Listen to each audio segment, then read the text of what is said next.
Hello everyone. आज का topic है हमारा कि रसिया और यूक्रेन के बीच में चल रहे कॉन्फ्लिक्ट के ऊपर हम बात करेंगे।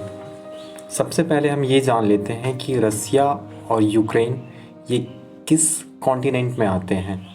गाइस, आपको पता होगा कि रसिया जो है ये बहुत बड़ा है, बहुत बड़ा लैंड है इसके पास, और ये एशिया और यूरोप दोनों में आता है, जबकि यूक्रेन एक यूरोपियन कंट्री है। और इसके साथ साथ मैं आपको ये भी बता दूं कि यूक्रेन कभी रसिया का पार्ट हुआ करता था। वो तब की बात है जब रसिया सोवियत संघ हुआ करता था, यूएसएसआर। बाद में सोवियत संघ टूट गया और यूक्रेन एक अलग कंट्री बन गया।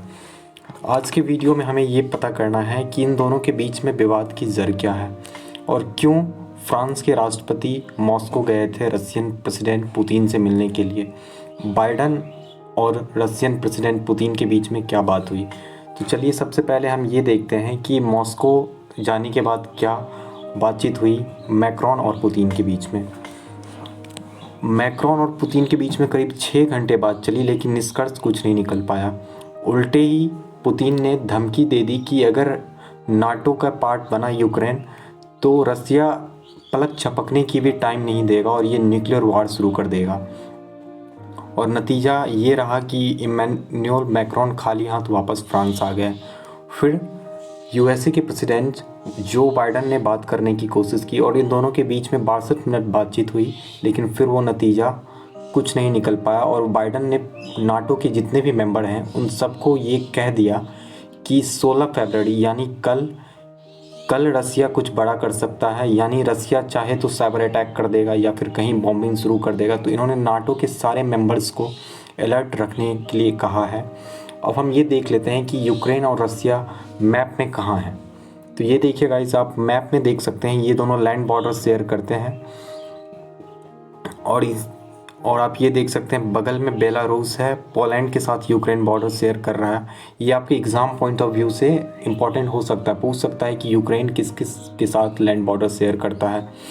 तो चलिए अभी हम ये जानते हैं कि अब बाइडन ने ऐसा क्यों कहा कि 16 फरवरी को कुछ हो सकता है बड़ा। ऑलरेडी रसिया ये चाहता है कि कोई उनको ये गारंटी दे दे कि यूक्रेन नाटो का पार्ट नहीं बनेगा। अगर यूक्रेन नाटो का पार्ट बनता है तो डेफिनेटली रसिया अटैक कर देगा यूक्रेन पे, लेकिन अगर यूक्रेन नाटो का पार्ट ना बने तो ये टेंशन तुरंत ही ख़त्म हो जाएगा। लेकिन बाइडन ने उन्हें ये गारंटी देने के बजाय ऊपर से धमकी दे दी कि अगर यूक्रेन पे रसिया ने अटैक किया तो उसे बहुत बड़ी कीमत चुकानी पड़ेगी, जिसके लेके दोनों के बीच में बात बनी नहीं। और चलिए अब हम ये देखते हैं कि आखिर विवाद की जरिए नाटो है क्या, नाटो का गठन कब। नाटो एक नॉर्थ अटलांटिक ट्रीटी ऑर्गेनाइजेशन है। ये एक inter government military alliance between 27 European country, 2 north American country और एक यूरेशियन कंट्री के बीच में है। इसका गठन वर्ल्ड वॉर 2 के बाद हुआ था। 4 अप्रैल को 1949 वाशिंगटन डीसी यूएसए में है। अब ये पूरी दुनिया ये बात जानती है कि नाटो है एक मिलिट्री अलायंस